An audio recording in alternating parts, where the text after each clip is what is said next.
Kenapa akhirnya lama saya syahadat? Di tahun itu juga anak istri saya pergi. Jadi sampai hari ini kalau dia masih hidup, usianya sekarang 10 tahun 29 hari. Itu pergi kenapa? Karena saya masuk Islam.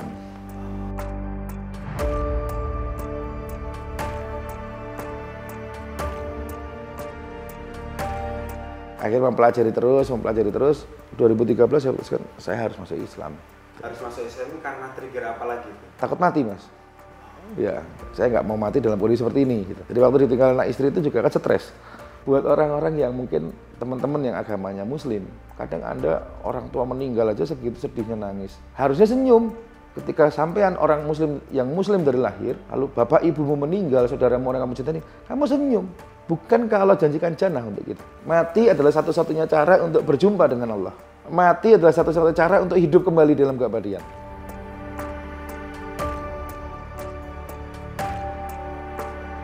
Yang semua daerah di Jawa dengan nama ganti warna, mau di Jawa Timur Kediri misalnya, semua daerah dengan nama ganti warna rata-rata daerah Kristenisasi dan Katolik yang menguasai.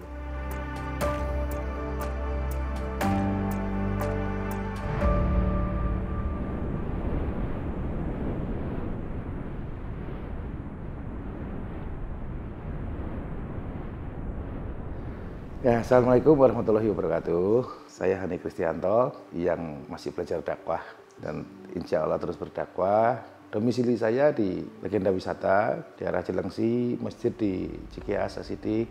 Usaha saya ada toko bangunan, ada travel, ada kedai kopi, ada bengkel AC. Background saya biasa aja seperti pada umumnya. Kemarin dulu saya penginjil, belajar di Yayasan Marturia Indonesia, dididik untuk jadi marturia, seorang martir mujahid. Background setelah itu saya ya biasa orang-orang itu pengusaha lah dulu. Berusaha, pengusaha. Sampai hari ini juga tetap sama. Mengenal Islam 2011, syahadatnya 2013. Dulu saya kerja hotel, sawit, dan tambang di Kalimantan. Banyak sih teman muslim di situ. Sering diundang kan di sana mayoritas muslim, sering undang ustadz yang paling masuk itu Syarifin Ilham Allahyarham. Nah, dari situ saya mulai mengenal, terus saya mempelajari Bible saya sendiri, membaca Bible sendiri. Hidayah itu saya dapat justru ketika saya baca Bible. Di Bible sendiri banyak diajarkan tentang tauhid. Apa sih ajaran utama dan terutama? Yang utama, paling utama itu apa gitu kan. Ternyata kalau selama ini di gereja hukum utama dan terutama ialah kasihlah Tuhan Allahmu dengan segenap akal budi dan jiwamu, itu salah. Ternyata di Bible, di Markus, jawab Yesus nih, Yesus yang bilang, hukum utama dan terutama adalah sembahlah Allah saja karena Allah itu Esa. Allah itu Tuhan kita itu Allah, Allah itu satu. Sembahlah Allah saja, selesai, itu jawabannya. Ya setelah itu agak berproses, banyak penentangan, akhirnya ya udahlah nekat masuk Islam aja, memang udah saatnya. 2011 saya mempelajari dan saya mengatakan ke keluarga, sejak itu saya udah nggak pelayanan. Kenapa akhirnya lama saya syahadat? Di tahun itu juga anak istri saya pergi. Jadi sampai hari ini kalau dia masih hidup, usianya sekarang 10 tahun 29 hari. Lahirnya itu 25 Desember 2010 di Rumah Sakit Darjat Samarinda. Itu pergi kenapa? Karena saya masuk Islam. Belum masuk Islam itu, saya memutuskan saya mau masuk Islam. Saya mulai beli buku, dulu itu buku-buku Iqra tuh, tak sobek-sobekin, tak tempel-tempel jadi panjang. Di kaca itu, di lemari sambil ngeliatin gitu, nyobain sholat gitu. Akhirnya ketahuan ya. Tapi itulah kebenaran dari janji Allah. Barang siapa meninggalkan sesuatu karena Allah, pasti Allah gantikan dengan yang lebih baik. Yang lebih baik itu jangan menurut ukuran dunia ya. Karena yang diganti yang lebih baik itu bukan hanya dunia. Bisa dapat batinnya, ginanya, hatinya, atau bisa dapat dua-duanya malah. Dan hari ini Allah gantikan semuanya dengan yang insya Allah jauh lebih baik.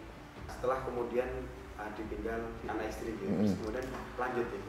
Ditinggal stres 6 bulan, Mas. Jadi teman-teman di Samarinda pasti tahu gimana saya stresnya. Banyak masih teman-teman saya di sana. Saya ngurung diri, nggak pernah keluar rumah. Batal masuk Islamnya itu karena uang saya tinggal beberapa ratus juta. Lalu ada satu orang, ustadz ini. Sekarang saya baru tahu ini kayak dukun ini, ya bilang kalau gitu, bukan ustadz. Inisialnya BM, saudaranya dia itu termasuk artis lah dulu. Yang Kohani kan temennya gubernur, wali kota, kapolda. Terus Pak, kenapa? Nanti syahadatnya kita bikin tabligh akbar, yang nyadatin gubernur. Udah bikin gambar aja nih, gambar kubah aja itu 80 juta. Ngadalin saya lah, intinya hilang. Lalu orang ini hilang tanpa kabar. Nipu saya akhirnya, udahlah nggak usah masuk Islam, caranya begini gitu. Itu masih awal tuh. Akhirnya mempelajari terus. 2013 saya harus masuk Islam. Harus masuk Islam karena trigger apa lagi? Takut mati, Mas. Ya, saya nggak mau mati dalam kondisi seperti ini. Gitu. Jadi waktu ditinggal anak istri itu juga kan stres terus. Itu ujian yang berat. Asal saya ke gereja, dibaptis ulang, mereka akan balik. Di situ ujiannya. Kalau kehilangan harta, kehilangan apa itu, saya nggak takut dulu. Bisa dicari lagi kan. Dulu saya pikir kalau kehilangan anak istri gimana? Oh, ternyata bisa dicari lagi juga. Digantikan oleh Allah dengan yang lebih baik. Gitu.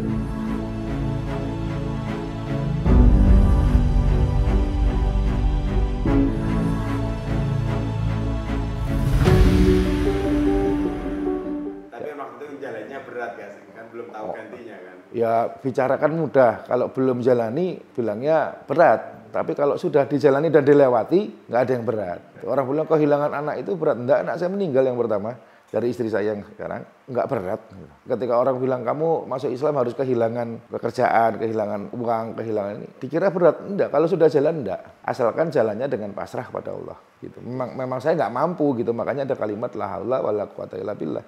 Akhirnya di bulan Februari 2013 saya telepon Ustadz, disyahadatkan di telepon, lalu disuruh cari Ustadz yang ada untuk kamu masuk Islam. Kalau ini kan telepon, bagusnya kamu harus ada saksi. Jadi masuk Islamnya 25 Februari 2013 disaksikan ibu saya di Mojokerto. Unik juga nih, disyahadat dan di telepon bahasa baru. Banyak, sampai sekarang pun banyak. Kalau ada orang Kohani saya mau masuk Islam, biasanya kalau dulu telepon sekarang video call. Contoh, nih, semalam akhirnya kamu syahadatkan kita lihat gitu. Nih, ini video call, saya rekam. Ini namanya Mbak Liana, dia sudah lebih dari 1.000 orang masuk Islam sama dia sejak dia masuk Islam. Buat kami orang masuk Islam itu udah sering gitu ya, kita jadi menjahadatkan orang, menjadi wasilah hidayah milik Allah. Ini saya nontonnya nangis nih, ada di YouTube-nya mereka. Tapi ketika yang syahadat itu yang kami inginkan itu bukan orang lain sebenarnya, orang tua kami gitu kan. Buat orang-orang yang mungkin teman-teman yang agamanya muslim, kadang Anda orang tua meninggal aja segitu sedihnya nangis. Harusnya senyum. Ketika sampean orang muslim yang muslim dari lahir, lalu bapak ibumu meninggal, saudaramu orang kamu cintai, kamu senyum. Bukankah Allah janjikan jannah untuk kita? Mati adalah satu-satunya cara untuk berjumpa dengan Allah. Mati adalah satu-satunya cara untuk hidup kembali dalam keabadian. Tinggal dua pilihan, nar atau jannah. Terus kalau matinya muslim kenapa nangis? Mirip orang Kristen kamu jadinya. Mirip orang yang bukan Islam jadinya. Nangis, sedih, nangis kayak gitu. Katanya jannah. Terus bagaimana dengan kami? Bapak, ibu kami, keluarga kami matinya kafir. Kalau sudah mati selesai itu. Kafir bener gitu kan. Kalau masih hidup saya nggak pernah dikafirkan. Saya dulu dikafirkan, sekarang saya masuk Islam. Banyak teman-teman dikafirkan, sekarang sudah Islam, belum mati. Kalau udah matinya bukan Islam, udah jelas arahnya kemana. Setelah masuk ke Islam, gimana tuh perjalanan kehidupannya? Ya, alhamdulillah. Barang siapa mendapat hidayah, lalu barang siapa mengatakan mencintai sesuatu. Kita bilang sama istri aja, kita cinta sama perempuan aja nih. Kita ketemu perempuan, saya cinta sama kamu, diuji dengan harus menikahi. Setelah menikahi, diuji dengan harus menafkahi. Kan begitu, habis menikahi, menafkahi.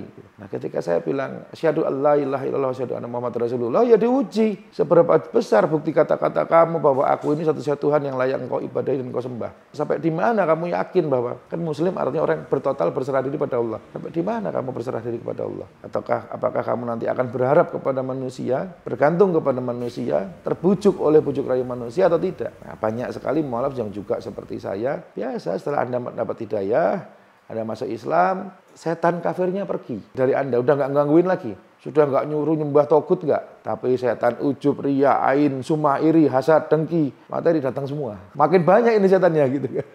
Nah, kuncinya di sholat, kuncinya di doa yang sering diajarkan Nabi, ya muqallibal qulub sabit qalbi ala dinik.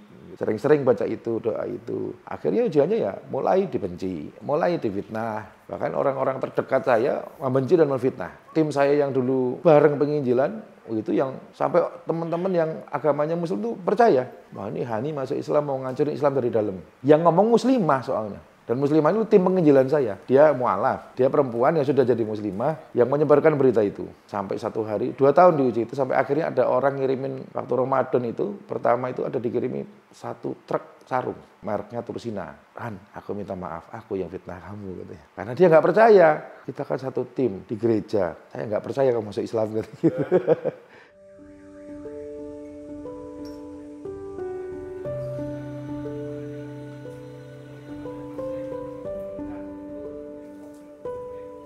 2014 saya cari komunitas. Kan waktu itu zamannya Facebook tuh. Ada namanya komunitas mualaf Indonesia. Datang kami bertemu, rame-rame. Bertemu di Jalan Patra Tomang, 1 nomor 10 rumahnya Bunda Sri Tarmizi. Nah di sana ketemu ada Steven, ada teman-teman, ada Ardi, dan semua banyak orang. Ini belum ada yayasan. Bikin yayasan. Akhirnya kita membuat yayasan Mualaf Center Indonesia di bulan September 2014 dengan notaris Ujang Masur, SHMH di Indramayu.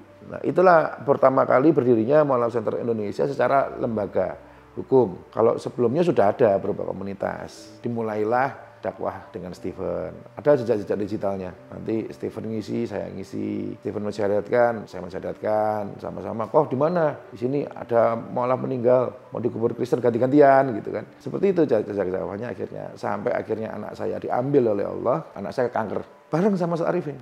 Sama-sama namanya kanker limfoma malignum. Anak saya wafat duluan, Ustaz Arifin 6 bulan kemudian. Kenapa anak saya diambil Allah? Ketika anak siapapun, bahkan anak orang bukan Islam agamanya, kalau namanya anak-anak meninggal dijamin masuk surga. Nanti akan dijaga oleh Nabi Ibrahim alaihissalam.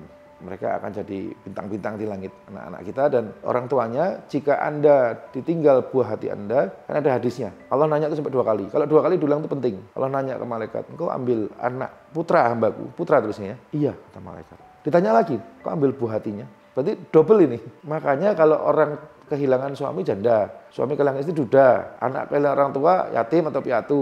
Orang tua kehilangan anak nggak ada sebutannya kan, gitu. Makanya Allah tanya 2 kali, karena ternyata kehilangan anak itu nggak gampang, apalagi anak pertama. Apa kata dia? Dia mengucapkan alhamdulillah kulihal, innalillahi wa inna ilaihi raji'un. Allah bilang bangunkan untuk anak itu gedung beri nama Baitul Ham. Anak diambil itu menurut hadis yang sahih, di waktu zaman Nabi SAW hidup, itu ada majelis Rasulullah SAW. Ngaji.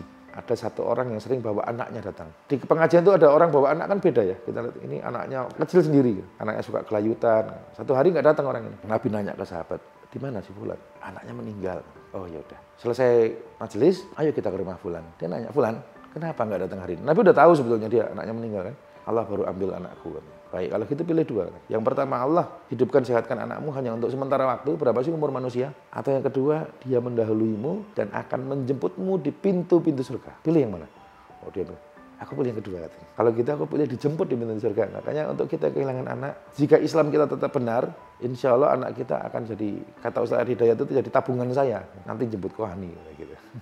Karena anak saya meninggal namanya Ikhlas. Jadi bilang, kok saya rasa udah saatnya saya bikin Ikhlas Foundation. Tetap di Mualaf Center, tapi saya bikin bergerak di yang lain. Kenapa? 1 memang, ini doa. Nama anak kan doa. Ikhlas, sabar, syukur itu nama anak saya semua. Mungkin saya kurang ikhlas. Sampai Allah harus ambil anak saya si ikhlas. Supaya saya lebih ikhlas lagi. Ini kayaknya ujian. Ya udah bikin. Ada Steven di dalamnya. Ada grupnya saya, Steven, Andi Antoni, Seno, Bendi. Itu 1 grup di Ikhlas. Ikhlas MCI namanya. Akhirnya saya harus bikin ini karena kita kan selama ini bergeraknya di mualaf. Saya merasa selama anak saya sakit itu banyak sekali saudara kita muslim yang sakit. Kita nggak bisa bantu. Bukan karena nggak mau. Akadnya mualaf. Rekeningnya rekening mualaf. Bantuannya hanya untuk mualaf. Kita selalu mendakwahkan ini ada mualaf begini. Nah ini bukan mualaf gimana ngasihnya. Nggak sesuai akad.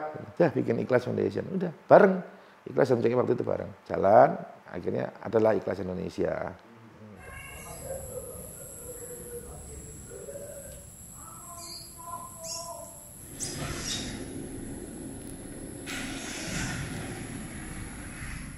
Tadi udah lihat ambulan saya, contoh ambulan saya udah lihat belum tadi? Depan itu ada tulisannya, untuk semua orang apapun suku, agama, dan ras Anda. Tanpa biaya sopirnya dari kita, bensinnya tolnya dari saya, inilah dari kami.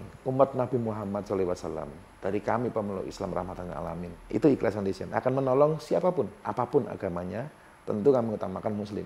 Sejarah punya ambulan 3 gimana kok? Ambulan saya nggak 3 mas, 9. Oh 9. Iya. Ketika anak saya sakit, susahnya setengah mati cari ambulan. Sampai harus naik Grab. Dengan dia muntah darah keluar tuh di Grab itu. Selain itu macet.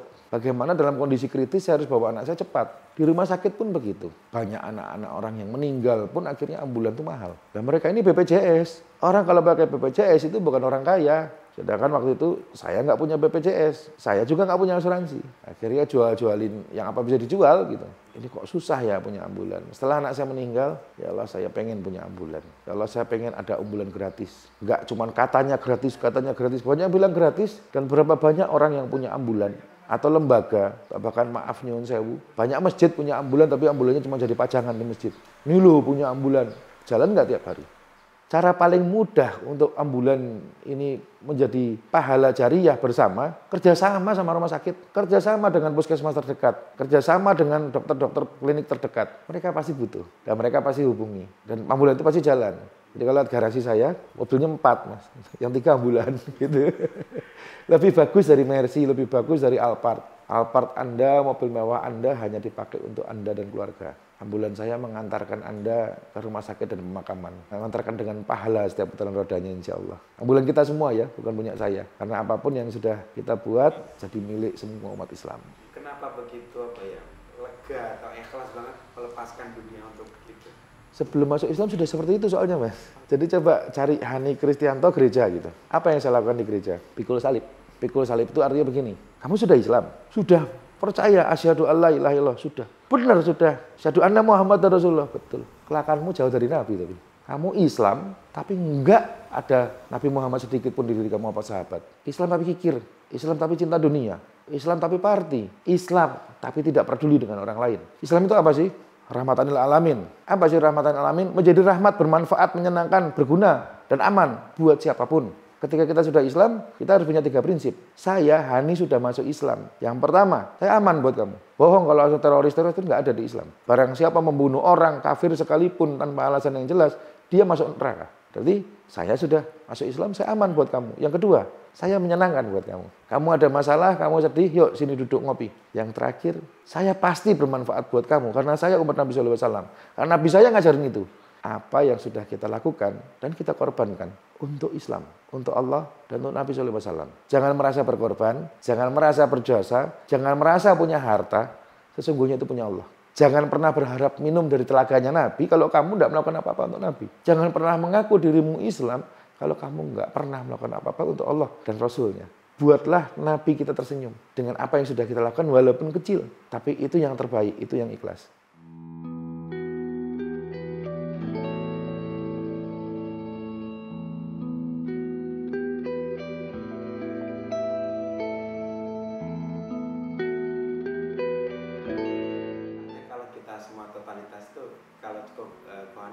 Nah, kan saya ada bengkel, ada toko bangunan, ada usaha. Jadi gini, banyak orang bahkan sekarang takut punya anak. Hari ini anak saya 7, mau 7. Iya, waktu dulu susah. Mungkin teman-teman yang di Harvest City tahu rumah saya yang dulu. Dan teman-teman yang lama bisa jadi saksi, saya kos. Kos itu anak 4, kamar kecil anak 4. Kenapa harus takut dengan itu? Takut miskin, kamu bukan Islam kalau gitu. Kamu tidak percaya dengan asyhadu alla ilaha illallah. Kalau kamu percaya, karena kekayaan itu bukan berupa materi, Mas. Justru sekarang saya punya materi, ini ujian. Ujian kenikmatan, istirahat katanya. Banyak orang dikasih nikmat, akhirnya ini hartaku, ini hartaku, ini hartaku. Hartamu yang sesungguhnya adalah yang kau sedekahkan. Hartamu yang sesungguhnya adalah yang kau berikan. Nanti akan jadi timbangan di sana. Akhirnya inilah janji Allah. Kata orang kalau banyak anak, banyak ini, rezeki gimana? Mana yang kurang dari saya hari ini? Anak saya 7, tiap hari ngurusin umat. Anda mau ditolong Allah, mau diselesaikan masalahnya oleh Allah, dan dicukupi oleh Allah, gampang caranya. Ini hukumnya dari Allah udah jelas. Kalau engkau mau aku mudahkan, mudahkan orang lain dulu. Kalau engkau mau aku tolong, tolong orang lain dulu. Barang siapa memudahkan saudaranya seiman atau orang lain, maka Allah mudahkan untuk dia. Barang siapa menutupi aibnya orang lain, Allah tutupi aibnya untuk dia. Balik, apa yang kamu tanam, itu yang kamu ketam. Faktanya, bukan cuma saya, banyak mualaf. Yang akhirnya totalitas, ya susah, nggak ada langsung enak, Mas. Gitu. Orang lahir, anak bayi, makan aja susah, minum aja nggak bisa. Apalagi merangkak, memang harus susah dulu. Ketika Allah izinkan itu terjadi, atau mungkin memang ada yang sampai meninggalnya secara ekonomi, dia kekurangan. Maaf, Islam tidak pernah seperti gereja yang mengukur dari kesuksesan dunia. Sukses itu bukan kaya, sukses itu bukan jadi konglomerat, sukses itu bukan jadi orang hebat, jadi profesor, pejabat, bukan. Sukses itu adalah ketika Allah ridho, dan sukses itu ketika adalah Anda di dunia, hidup Anda penuh dengan kekayaan hati yaitu ghina, penuh dengan syukur, dan sukses terbesar Anda berjumpa dengan Allah, dan Allah masukkan ke dalam jannahnya. Itu sukses terbesar. Gitu. Sukses yang paling besar adalah Anda nggak salah menyembah. Sukses yang terbesar adalah Anda tidak salah berterima kasih. Masa iya yang menciptakan kita Allah, kita terima kasih sama patung? Gitu. Pagi, subuh, di rumah Anies Baswedan. Hah? Subuh di rumah Anies Baswedan, tanggal 2. Oh, terus tanggal 10, Pak Masdi, tanggal 10 udah bilang Pak Isa sama Pak D. Saya dulu kuliah di BDM, Business Development Manager. Jadi saya mendevelop suatu bisnis. Jadi saya lebih banyak mainnya di jasa. Kalau bangunan itu pengadaan. kelola bisnis ini dengan tauhid, dengan la ilaha illallah. Ya Allah, izinkan usaha saya ini maju, izinkan usaha ini bermanfaat untuk agama Islam ini, untuk umat. Insya Allah yang penting tekun, maju nanti. Jadi niatnya dulu, niat buka usaha ini buat apa? Memperkaya diri, ya jangan ke Allah, ke dukun-dukun itu kaya nanti. Tapi Anda ujungnya kan jelas gimana nanti gitu. Kenapa agama di luar Islam, contohnya ada satu agama yang prinsipnya successful family, diberkahi oleh Tuhan, itu artinya kita sukses, kaya, berhasil jadi pejabat. Kalau gitu orang-orang miskin itu nggak diberkahi, nggak adil Tuhan ya gitu. Nah, ukuran kita bukan itu, tapi usaha ini harus dijalankan karena Allah. Usaha ini menjadi wasilah, menjadi jalan kita untuk memberikan manfaat kepada yang lain. Buat Allah kan mudah bikin usaha ini rame atau enggak. Contoh ada orang buka makanan di tengah sawah, tapi rame itu, enggak berhenti orang makan. Ada orang buka di tengah-tengah mall yang rame, sepi itu usahanya gitu. Padahal jualannya bakso misalnya gitu kan. Enak kok, bukan enggak enak gitu. Jadi serahkan aja ke Allah. Ya, kalau usaha ini tidak membuat kita lebih dekat ke Allah, tinggalkan. Takutnya usaha ini gara-gara kita kerja, ada berapa banyak hari ini umat muslim yang ngaku agamanya Islam, sibuk bekerja, sibuk berniaga, melupakan sholat. Lagi kerja, Allahu Akbar, hayya 'alas shalah, hayya 'alal falah. Ntar nanggung, gimana sih kamu? Telingamu dengar azan, kecuali telinganya nggak dengar azan, jauh masjidnya. Kita di tempat yang nggak ada masjid, di tempat yang Islam minoritas, kadang kita kelewat azannya, ya wajar. Tapi sekarang pun di handphone sudah ada jam azan. Berapa banyak orang yang agamanya Islam, Muslim, tapi Anda bekerja dengan begitu asiknya. Akhirnya pekerjaanmu lebih penting dari Allahmu. Dipanggil Allah buat sholat, dipanggil untuk dikasih kemenangan, diajak sholat, nanti dulu. Akhirnya sholatnya ditunda. Zuhur kelewat, asar kelewat. Ada yang maghrib kelewat, isya kelewat, ketiduran. Tidur dia, kebangun. Masih gelap, katanya masih malam, masih gelap. Pengen wudu, tiba-tiba ada suara, man robuka. Mati dia, lagi nggak sholat. Pengen sholat, udah man robuka. Gitu.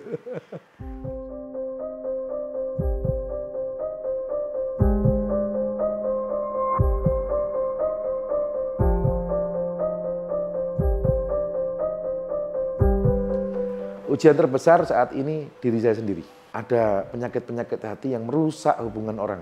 Yayasan, lembaga, organisasi, majelis taklim, DKM masjid, rusaknya gara-gara apa? Ujub, riya, ain, summa, iri, dengki. Jadi ujian saya menjaga hati ini ya tadi, makanya Nabi kita SAW ajarkan, bahkan Nabi sehari 200 kali baca ini, lebih. Ya muqallibal qulub, sabit qalbi ala dinik.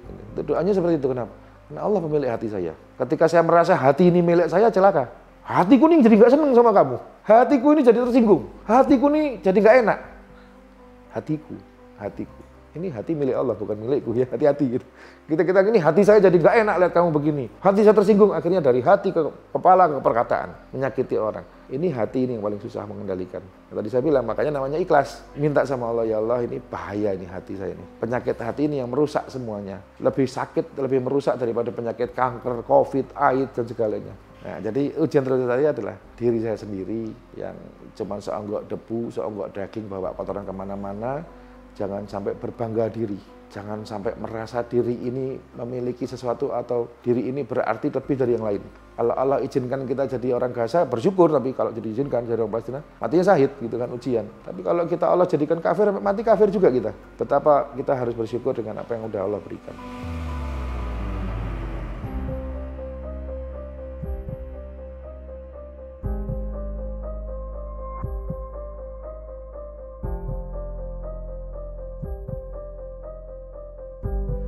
Masjid, alhamdulillah, dulu saya punya satu keinginan, ya Allah, saya dulu di gereja, udah bikin gereja berapa biji aja gitu. Terakhir sebelum meninggalkan itu saya bikin diganti Warno, tapi yang di Mojokerto. Dulu kita bikin gereja di sana. Saya pengen ya Allah kalau boleh bikin masjid.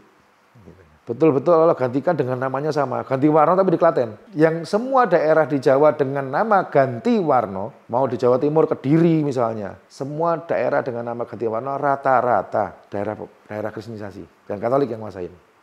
Gitu. Nah ini juga sama, ada gereja dijual. Gereja beda sama masjid ya. Masjid ini tidak bisa Anda gadaikan dan jual karena sertifikatnya tulisnya wakaf. Wakaf ini Anda nggak bisa gadai, sudah nggak diterima di mana-mana, nggak bisa dijual. Bisanya apa? Sampai hancur itu gedung. Kalau gereja itu SHM, surat hak milik atas nama perorangan atau yayasan. Nah kalau SHM itu bisa dijualbelikan. Waktu itu ada berita, kok gereja mau dijual. Di mana? Gitu, mapnya lihat. Masuk aja penawaran. Ya udah kamu aja yang nawar, karena saya kan di Jakarta. Kamu aja yang bantu saya jual beli, kamu beli aja. Tapi masuk ke urutan ke-21, kok ya nggak apa-apa. Masukin aja, namanya masukin penawaran kan. Harganya berapa? Nggak usah ditawar. Kok ini akan menang kalau pendetanya dikasih sekian puluh juta. Anggap aja hadiah, jangan korupsi. Kasih sekian puluh juta. Ditelepon, kamu menang. Kamu boleh asal besok bayar. Bukan besok, malam itu juga saya bayar. Orang bingung, ini belum terima surat, belum udah dibayar semua. Sudah dibeli, sudah dibayar, saya pesan ini yang penting buat rumah Tuhan lagi ya. Oh ya sudah, jadi masjid. Masjid kan rumah Tuhan Mas, rumahnya Allah. Bukan rumah saya kan gitu. Ya sudah, nah itu sempat jadi masalah terus. Loh kenapa ini jual beli sah resmi kok legal, ada surat jual belinya, ada bukti bayarnya. Dan dia bilang rumah Tuhan, memang Allah bukan Tuhan, memang masjid bukan rumah Tuhan. Gitu kan. Itu masjid pertama kali di Indonesia adanya gereja yang dibeli, lalu jadi masjid ini yang pertama. Coba dicari sejarah dari Indonesia, mereka nggak ada. Gereja dijual banyak, dibeli banyak, tapi tidak jadi masjid. Ini jadi masjid. Dan inilah masjid pertama kali di Indonesia yang punya nama Masjid Isa Al-Masih. Itu di mana? Di Gentan, Klaten, Gantiwarno. Dulu saya kan aktif di Masjid Darussalam Kota Wisata. Lalu anak saya sakit, ya Allah pengen punya masjid lagi. Dulu setiap Ramadan itu saya nyari tempat. Jadi punya saya tuh dulu punya ganjalan begini. Ini kasihan orang umat Muslim ini yang orang-orang kecil. Akhirnya banyak yang nggak bisa Idul Fitri bisa, sholat Id bisa, tapi dia nggak punya baju baru. Dia nggak punya ketupat, dia nggak bisa masak. Duitnya habis buat bayar sewa. Saya pengen bikin bazar, tempatnya ramai, banyak pedagang tapi gratis. Saya yang kasih tendanya. Dulu saya sering nyari tempat namanya, bikin nama Kampung Ramadan. Udah 3 kali bikin sampai kering. Ya Allah bisa nggak ya, mudah-mudahan Allah izinkan punya masjid yang nanti kalau Ramadan juga. Pokoknya masjidnya bermanfaat. Saya nggak bermimpi masjid besar. Ada 2-3 orang, 1 orang 2 orang lah, bapak dan anak. Aku mau bangun masjid, kamu bantu. Bangun, begitu bangun kita yang bingung. Ini nggak salah Pak, enggak. 2 hektar masjidnya. Di mana? Dekat rumah SBY, sebelahnya Brimob, ini jalan raya besar. Akhirnya jadi kita kasih nama Masjid As-Siddiq. Apa sih? Siddiq adalah orang yang membenarkan mulutnya, ngomong apa dibenarkannya dengan perbuatan dan iman. Selaras, kata-kata dan tindakan harus selaras. Itu Siddiq. Kalau masjid ini namanya As-Siddiq, masjid yang punya tempat tidur untuk musafir. Jadi antum nih tim kalau butuh tempat tidur ada di masjid. Sebenarnya orang safar itu paling enak tidur di masjid, bukan di masjid yang tapi lingkungan masjid. Ada kamar musafir namanya. Jadi kalau kamu lagi safar matimu di masjid, bukan di hotel. Kalau di hotel jadi fitnah. Ada ceweknya nggak gitu? Mati ada ceweknya nggak gitu kan? Terus masjid ini juga yang nanti bentar lagi hapus tato nih tanggal 4 nih. Tiap bulan awal bulan minggu pertama ada hapus tato. Gratis. Ngelaser itu 1 cm 1 juta. Sekarang 2 juta. 10 cm 20 juta. 1 badan kita kasih gratis. Syaratnya cuma setoran Ar-Rahman 5 ayat. 5 kali 5 kali 5 nambah sampai hafal. Hilang tatumu. Dan masjid ini 24 jam tidak tertutup. Berapa banyak masjid mirip gereja. Pada Isya, kunci, gembok. Saya waktu kecil dulu bilang Islam itu hebat. Dulu kalau dari Jakarta saya ke Jawa, dulu enggak ada jalan tol sekarang, Cipali. Saya lewat jalan Pantura itu, di Indramayu itu, di Kertasmaya pasti ada masjid besar. Semua bisa tidur di situ, di terasnya. Butuh buang air aja dikasih pinjam walaupun saya bukan Islam. Ini keren banget nih masjid yang begini. Hari ini masjid kayak gereja. Baru jam itu tutup lah, terus ada apa-apa susah. Ustadz, bapakku meninggal, besok ya baru buka masjidnya. Masjid kok ada jamnya. Nah, ini masjid 24 jam.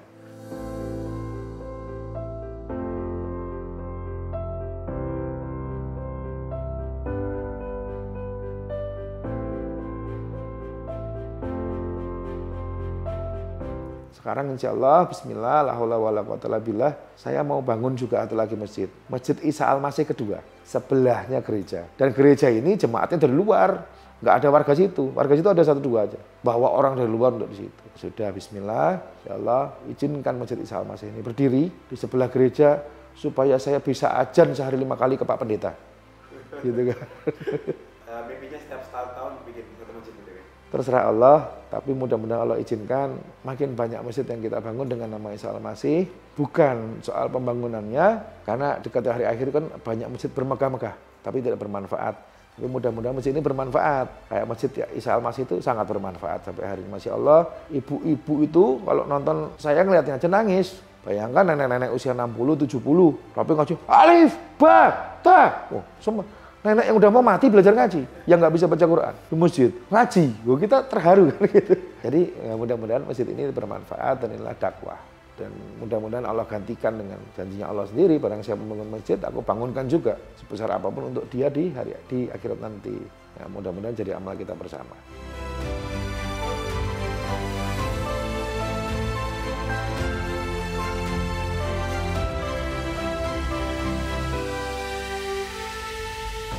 Akhirul kalam, yang paling pertama buat yang nonton, saya sangat minta tolong doakan saya dijauhkan Allah dari penyakit hati. Karena ini yang paling sulit bagi seorang, siapapun orangnya, yang paling sulit menjaga hatinya sendiri. Jadi ya Allah, jauhkan saya dari penyakit hati, ujub, riya, summa, ain, iri, dengki, hasad, itu merusak hubungan dengan sama muslim dan dengan Allah. Ya, sesuai dengan doanya, ulul maktim lana bil islami, waktim lana bil imani, waktim lana bil khotimati. Jadi yang pertama Islam dulu. Ulul maktim, terima kasih Allah, lana bil islami telah memberikan Islam ke aku, menjadikan aku seorang muslim. Waktim lana bil imani, ya, semoga Allah jaga imanku. Waktim lana bil husnul khotimati, dan Allah matikan kita semua dalam keadaan husnul khotimah. Itu kan cita-cita terbesar kita selain syahid gitu. Jadi mudah-mudahan bermanfaat, juga menjadi pahala buat Pecah Telur dan timnya, menjadi Allah ganjar dengan kebaikan dunia akhirat. Sekian dan insyaallah barakallahu fikum. Assalamualaikum warahmatullahi wabarakatuh. Allah yabarik fik. Waalaikumsalam warahmatullahi wabarakatuh. Yuk kita makan habis ini ke masjid.